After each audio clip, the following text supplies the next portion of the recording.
จะมาสอนวิธีการล็อกอินเข้าสู่เว็บเถาเป่าเนาะหลังจากตั้งแอป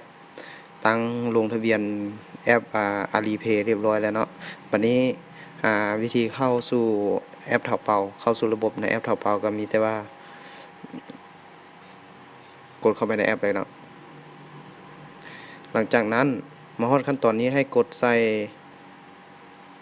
นี่เนาะบนรูปคนนี่แล้วมันจะเด้งขึ้นมาหน้านี้เนาะให้กดใส่แอปAlipay ตัวนี้เนาะ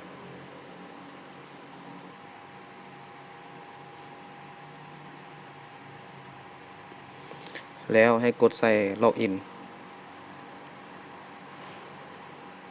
รอท่าแป๊บหนึ่งแล้วมันจะเด้งเข้าสู่ระบบให้อัตโนมัตินะโอเคอันนี้ถือว่าเข้าสู่ระบบได้สามารถใช้งานได้ปกติแล้วเนาะสำเร็จเราสามารถเข้าไปเลือกซื้อสินค้าได้นะลองเบิ่งกดเข้าไปเลือกเบิ่งสินค้าได้ท